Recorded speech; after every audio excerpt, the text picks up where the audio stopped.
On a vu tous les deux un excellent match d'ailleurs cette semaine, peut-être un des matchs de la semaine, qui était le Clippers contre Cavaliers. Les Clippers chez les Cavaliers, les Clippers qui ont perdu chez les Cavaliers de très peu.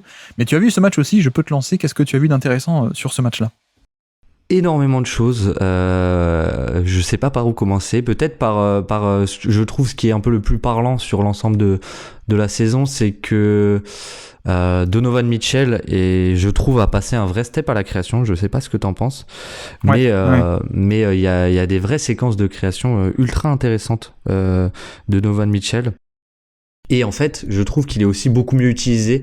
En fait, il y a beaucoup plus de mouvements chez ces Cavs avec pas mal d'actions en fait où on le met en mouvement. On fait pas juste un simple pick and roll, mais on en parlait, mais tu vois, des zoom action, des choses comme ça, ou des dribble end off, pas mal de choses comme ça. Et c'était assez intéressant. Et ce qui est intéressant en fait, je trouve aussi, c'est le premier quart-temps. Il y a toute une chasse à Donovan Mitchell. C'est-à-dire qu'au début, il joue de l'ISO face à Harden notamment. Ou pas forcément en fait, parce qu'il a un tel premier pas que en fait le 1v1 est pas tenable. Donc les Clippers vont souvent faire des prises à deux. Et donc face à ces prises à deux, qu'est-ce que c'est la réponse des Cavs en fait? Pourquoi on fait des prises à deux aussi et pourquoi ça a marché face aux Cavs? C'est parce que les Cavs ont pas forcément un bon spacing avec Mobley, avec Allen notamment, avec cette double paire intérieure qui ne shoot pas du tout. D'ailleurs, on pourrait revenir sur Evan Mobley on a un peu abandonné le projet shooter, j'ai l'impression. Mais et donc on fait sortir Mobley et on fait rentrer du coup un autre shooter. Je crois que c'est Dean Wade qui rentre. Je me suis noté ça, voilà, c'est ça. Et donc on a un bien meilleur spacing. Et là, en fait, on punit beaucoup plus les prises à deux avec ce spacing du côté des Cavs. Et c'est un peu une nouveauté finalement, ce spacing et ce mouvement du côté des Cavaliers. Je trouve cette saison. Donc c'est assez intéressant et pour contrer ça, on essaye en fait de couper complètement Mitchell du terrain, et on a notamment Westbrook qui rentre sur 2-3 séquences et qui fait des prises tout terrain sur Mitchell. Et donc là on utilise Mitchell un peu off ballon, plutôt en finisseur, et Mitchell attaque 2 fois le close-out, notamment une fois dans le corner. En fait on le trouve en fin de chaîne et il attaque le close-out et il va trouver 2 tirs ouverts. Je crois qu'il y en a un en tête de raquette de George Young et un dans le corner, si je ne dis pas de bêtises. Donc assez intéressant, je trouve, l'utilisation et j'aime beaucoup en fait. J'aime beaucoup ces Cavs. Petit quiz pour toi, Baptiste. Entre Dwayne Wade et Dean Wade, qui est le D-Wade qui a mis le plus de points sous le maillot des Cavaliers? C'est pas Dean Wade, parce que quand même il a fait un peu plus longtemps. Il a pu jouer plus de matchs. Effectivement, c'était un piège du piège, mais non, effectivement, c'est Dean Wade qui a mis 1000 points. Mais non, c'est marrant parce que, tu sais, Wade, il fait qu'une demi-saison aux Cavaliers, Dwayne Wade, mais avec Chicago, ça aurait pu même passer, parce que en une année à Chicago, il a mis plus de points. Bref, pardon, excuse-moi, je me perds. Mais non, je voulais aussi parler de ce match qui a été hyper intéressant, et effectivement, ça fait un moment qu'on n'avait pas parlé des Cavaliers dans l'hebdo. Je crois que la dernière fois, c'était pour le choc contre Boston, il y a un mois et demi. Où justement Garland s'était blessé, Mobley aussi, et on s'était dit ça allait être compliqué quoi. Le mois et demi à venir, ça allait être compliqué pour les Cavaliers, et ils ont fait la meilleure la meilleure période de leur saison, mine de rien. Et je pense que c'est un peu lié à des problèmes, je sais pas, mais à des données structurelles de l'équipe, c'est-à-dire le fait que sans Mobley, t'as plus de spacing. Ils ont recruté pas mal de profils offensifs aussi, donc finalement ils ont réussi à faire ce compromis-là où c'est des moins bons défenseurs, mais la plus-value que tu gagnes en attaque, elle est grande quand tu des George Niang, de Sam Merrill qui sont un peu nulle part, ou des joueurs comme ça en termes de spacing qui ont fait du bien. Et effectivement, on a eu une attaque de Cleveland qui a été depuis un mois et demi, 2 mois, qui s'est développée avec énormément de mouvements. Et c'est là où on se rend compte, on en avait déjà parlé ensemble, mais le côté, en fait, on n'est pas toujours obligé de faire du pick and roll ou isolation. Peut-être que le fait de faire du mouvement, de faire une attaque qui est très fluide et très développée, en fait, oui, c'est peut-être aussi rentable que de l'isolation avec une star, quoi. Donc là-dessus, c'était un bon point, mais je sais pas ce que tu en as pensé. Moi, sur ce match, j'ai trouvé que justement, c'était le retour de Mobley. On a revu certaines séquences où, en termes de spacing, c'était un peu compliqué. Mais ce qui est intéressant aussi, je trouve, c'est que pour le coup, j'ai l'impression qu'on est un peu obligé, forcément, avec le statut des deux joueurs, de les faire jouer ensemble, Evan Mobley et Jarrett Allen, par séquence. Mais on a aussi beaucoup stagger les minutes. C'est-à-dire que désormais, Evan Mobley et Jarrett Allen jouent en fait tous les deux poste 5, et t'as tout le temps un des deux sur le terrain. Mais ils jouent, je trouve, c'était peut-être l'impression que sur ce match, mais qu'ils n'ont pas tant joué ensemble que ça. Et c'est assez intéressant. C'est assez intéressant et je trouve qu'en fait ça t'offre un niveau au poste 5 intérieur très élevé pendant tout le match en fait. Oui, tout à fait. Ouais, tout à fait. Ils ont joué ensemble au début, un peu parce que c'est politique, j'ai l'impression. C'est les deux titulaires qui jouent, mais très vite, j'ai remarqué comme toi qu'on fait sortir Mobley, on fait jouer Jarrett Allen et puis ensuite vice versa. Mais oui, comme tu dis, ça permet de maintenir longtemps sur le terrain. D'avoir 48 minutes avec au moins l'un des deux. Après, je me demande à quel point long terme c'est tenable, notamment sur des séries de playoffs où la rotation va se raccourcir et tu vas être de facto obligé de jouer avec tes meilleurs joueurs sur le terrain. En tout cas, c'est ce qu'on pense et c'est ce qui se passe souvent. Mais ouais, effectivement. Alors aussi, comment dire, je trouve que l'attaque a été moins flamboyante que d'habitude sur ce match-là contre les Clippers, aussi parce que c'était les Clippers, mais aussi parce que Evan Mobley a un peu moins de spacing parfois. Mais par contre, je trouvais que offensivement c'était quand même assez bon parce qu'on avait mine de rien encore pas mal de séquences comme tu dis avec un seul pivot, donc c'était pas mal. Et puis défensivement aussi, grosse performance je trouve moi des Cavaliers sur ce match-là défensivement contre les Clippers qui, comme dit, on le répète, mais les Clippers c'est plutôt une attaque qui va chercher le bon match-up et l'attaquer, donc pas forcément beaucoup de mouvements eux pour le coup. Et en plus de ça, les Cavaliers ont rajouté un élément qui était de faire une ice defense, c'est-à-dire sur pick and roll. On essaie d'orienter ligne de fond. Voilà, grosso modo, c'est un peu ça la ice defense. On oriente ligne de fond plutôt que de laisser pénétrer au milieu de terrain. Et notamment, je dis ça aussi parce que on a vu une guerre dans la guerre un peu là-dessus avec ensuite en deuxième mi-temps les ajustements de la part des Clippers qui savent que le ice va venir et donc on ne pose pas vraiment l'écran, on s'écarte un peu pour avoir le poseur d'écran entre guillemets qui reçoit une passe vite et qui ensuite libère, etc. Mais ouais, j'ai aussi beaucoup aimé la performance défensive en fait sur ce match-là et aussi notamment de Isaac Okoro. Tu vois, on parlait de Evan Mobley qui apporte des compromis défense-attaque.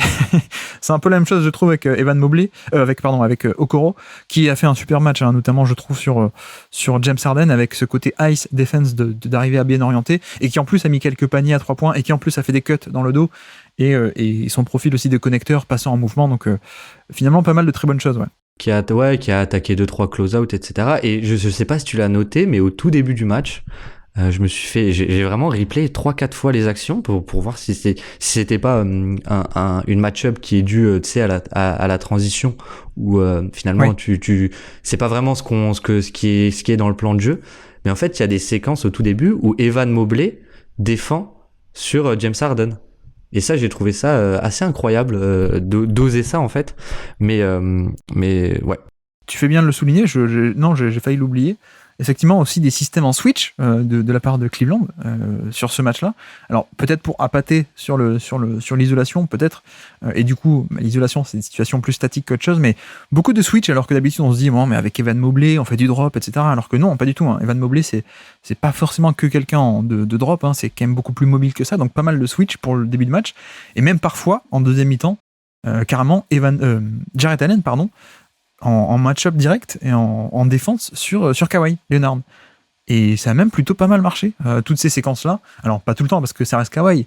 Mais ouais, je trouve que peut-être on a une mauvaise image du profil de Jarrett Allen. On se dit, c'est un intérieur de drop parce qu'il est grand, il a des longs bras et qu'il peut faire le drop, ok. Mais en fait, c'est quand même beaucoup plus que ça. C'est aussi quelqu'un qui est beaucoup plus mobile que ça, qui est d'ailleurs moins bon sur le drop en lui-même, c'est pas Rudy Gobert, mais qui par contre a aussi pas mal de mobilité et qui... Voilà, c'était aussi un élément assez important de ce match-là, oui, en fait, il y a des séquences où tu peux mettre Jarrett Allen en match-up direct, comme tu dis, et pas en transition, et pas un match-up non voulu, mais en match-up direct sur Kawhi Leonard, sur Paul George, et ça peut passer grosso modo, quoi.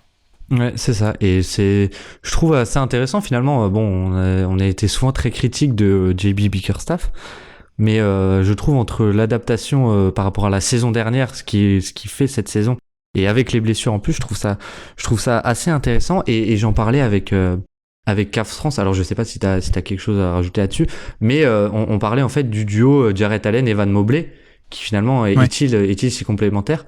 Et c'est vrai que les on-off traduisent parfaitement, je trouve. Enfin les oui traduisent parfaitement les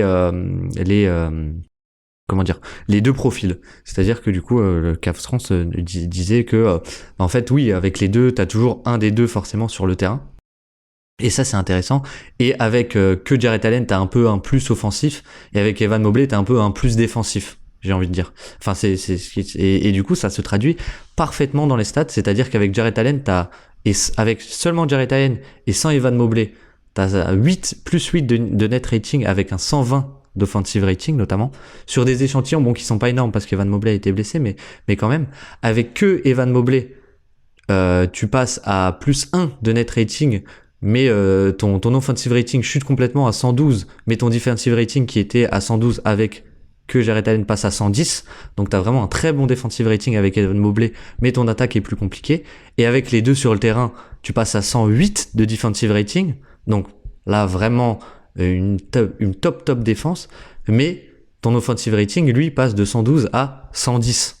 Donc t'as vraiment ce côté problème de spacing en fait quand les deux sont ensemble, et ouais, d'autant plus que autre truc que je m'étais noté un peu sur Evan Mobley, mais c'est que oui, j'ai l'impression que, je sais pas ce que t'en penses, mais qu'on a un peu abandonné le projet shotmaking d'Evan Mobley. Il prend quasiment tous ses tirs dans la raquette, il prend 0,5 tirs à 3 points par match, tenté, là où il était à plus de 1,5 la saison passée. Donc ouais, il y a un petit changement de projet, et je trouve finalement c'est peut-être plus intelligent, parce que peut-être que juste Evan Mobley n'avait pas les capacités de devenir ce joueur, et finalement son efficacité au global, même si l'Arsenal est un peu moins développé, est meilleure que la saison passée.